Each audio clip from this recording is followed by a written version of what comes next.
Bonjour. Aujourd'hui c'est dimanche et pas vide-grenier. Et je ne sais pas quand est-ce que ça va reprendre sur la chaîne YouTube. On peut espérer un petit vide-grenier intérieur avant la fin de l'année, mais j'en doute fort par rapport aux normes sanitaires actuelles dans mon département. Il faudra attendre peut-être mars 2021 si ce n'est pas 2022 pour la reprise des vide-greniers. Il va falloir tenir le choc, nous n'avons pas le choix. Mais en attendant, pour compenser ce petit manque, aujourd'hui je vous propose un nouvel épisode des Foodie Bay. Nous allons regarder ensemble les prix les plus frappadingues dans la catégorie jeux vidéo eBay France, achats immédiats. Attention, il ne faut pas automatiquement penser que lorsqu'un goodie, un jeu vidéo ou une console proposée à un prix à 4 chiffres voire à 5 chiffres, c'est automatiquement de l'arnaque. C'est pour cela que nous allons débattre ensemble des annonces que j'ai sélectionnées pour ce nouvel épisode. Il se peut aussi que lorsqu'un objet est proposé à 1000 €, c'est une bonne affaire par rapport au même objet qui est proposé à 4000, 5000 €. De toute façon, nous allons voir ça tous ensemble dès maintenant.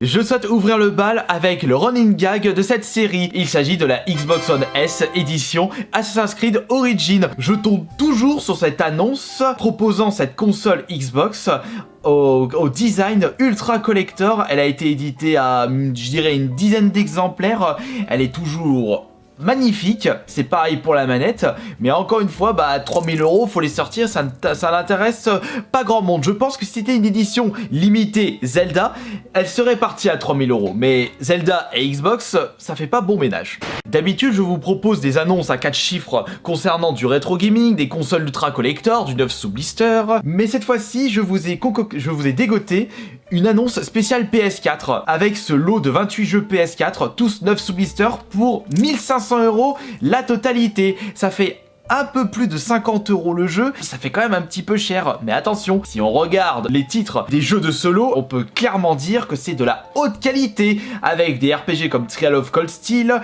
il y a même un Is, nous avons Code Vein, oh non, celui-ci vous pouvez le trouver à 20-30 € en ce moment, Odin Sphere, les Tomb Raider, j'ai comme l'impression que ces jeux-là sont les moins chers de solo, D3 c'est pareil, quoique il y a Dragon's Crown, il y a des jeux qui valent vraiment le coup, mais ça fait plus de 50 balles le jeu, sachant qu'il y a certains vous pouvez les trouver vraiment pour pas cher en occasion. C'est vrai que si je tombe sur ces titres en vide-grenier, bon je les trouverai pas sur le blister mais en occasion, eh bien j'aurai le sourire, la grosse banane jusqu'à la fin du mois.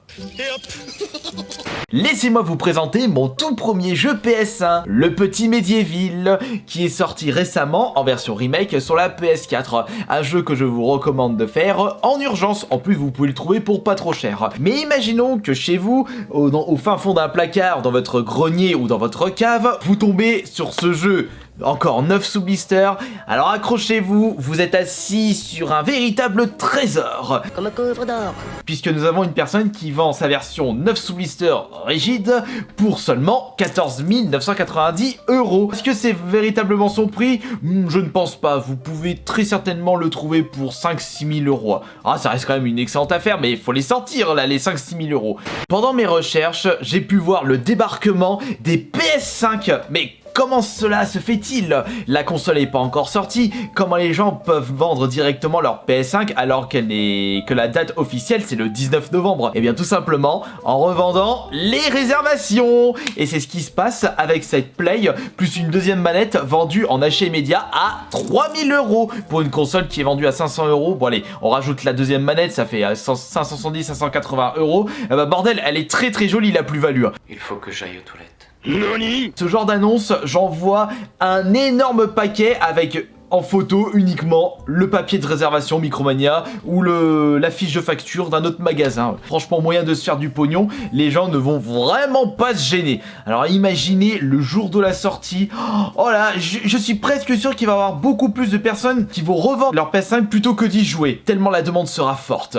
Mais peut-être que vous désirez un nombre incalculable de jeux en une seule annonce et pour pas trop cher. Avec cette annonce proposant 2600 jeux vidéo anciens à 2500 €, €, vous pouvez dépasser le nombre de jeux que je possède dans ma collection. Faut pas vous attendre à du Zelda, à du Final Fantasy, à du Mario ou du Pokémon. Là, c'est plus des petits jeux tranquilles comme Pictionary ou recettes de cuisine, Lego Rock Band, jardinage. Après, du côté de la Wii, bah, PK Express, des chiffres et des lettres, le jeu officiel. Quoique, du côté de la 360, nous avons quand même de la bonne qualité avec du King of Fighters. Rogue Warrior, je le considère comme un nanar. Il est pas extra, mais je me suis quand même amusé dessus. Et concernant Duke Nukem Forever, c'est aussi un petit nanar selon moi. Malheureusement, les 2600 jeux ne sont pas que des jeux Xbox 360. Ce qui fait la grosse majorité de cette annonce, c'est ce dernier carton. Avec une quantité astronomique de jeux PC que personne veut, même gratuits. Je ne pensais pas qu'il était possible de vendre un jeu 3DS 9 sous blister à 2500 €. Bon, c'est pas n'importe quel jeu, il s'agit d'un jeu très réputé dans le milieu, c'est Hatsune Miku Project Mirai. Mais attendez, mais... c'est un jeu 3DS là, c'est pas un jeu NES, c'est pas un Zelda. Même les Pokémon, les premières versions 9 sous blister rigide se vendent moins cher que ça. Je suis en train de me demander à quoi il ressemble son 3DS. Ce qui est cool, c'est qu'on fait tout de même de jolies petites découvertes avec les fous d'eBay, puisque je connaissais les versions PS Vita de Hatsune Miku qui ne sont pas si communs, mais vous pouvez les trouver pour 80 ou 70 €. On est très très loin des 2500 €. Ah mais c'est pas vrai, elle me suivra jusqu'à la fin des temps, cette Xbox One S Assassin's Creed Origins.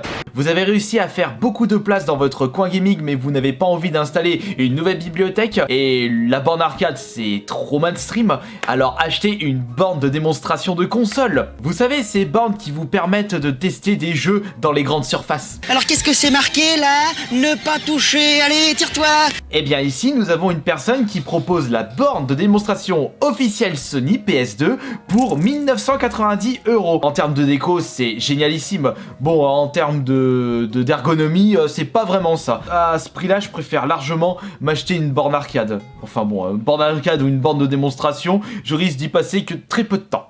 Ah bah tiens, nous avons une autre personne qui vend sa précommande Micromania PlayStation 5, dispo le 19 novembre, pour 1200 €. Attention, vous pouvez vous la procurer pour moins de 500 € si vous passez dans la catégorie enchère. Bon, je ne pense pas que la personne va accepter de revendre sa PS5 moins cher que ce qu'il a acheté. Il va vous sortir une raison à la mort moineux. Ah, je suis désolé, j'ai pas pu l'avoir à temps. Oh non, je vais la garder. J'annule ma vente. Ah, et débrouillez-vous. Alors qu'en réalité, si elle part à 1200 €... Ah, ne vous inquiétez pas, je vais la recevoir le 19/11, je vous en prie. N'annulez pas votre achat. Deux poids, deux mesures.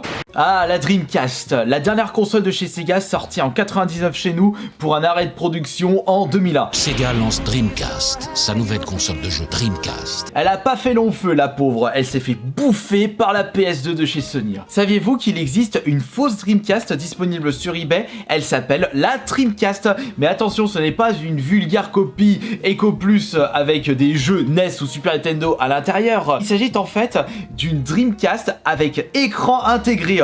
On retrouve le même principe avec des accessoires de chez Big Ben pour la PS1 et pour la GameCube. Cette fausse console n'est pas proposée à 40-50 € mais à 1290 €. Ça fait mal quand même pour une console non officielle.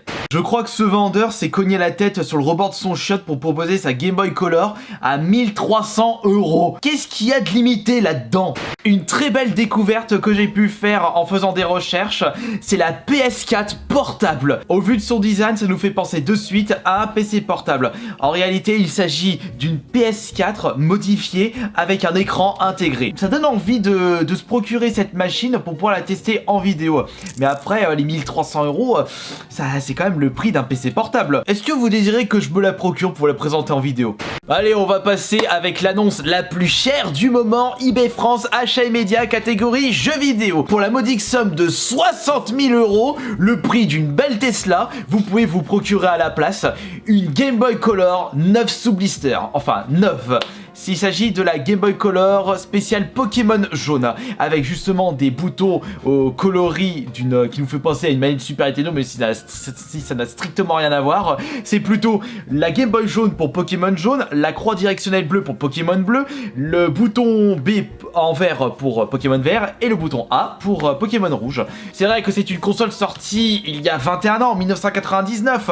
C'est une pièce totalement extraordinaire. Mais à 60 000 balles, Faut les sortir là, le pognon. À tous les coups, s'il y a une personne qui va acheter ça, il va attendre 5-10 ans, il va revendre pour 100 000 euros. C'est vrai qu'en termes de plus-value, ça peut valoir le coup, mais c'est quand même assez risqué.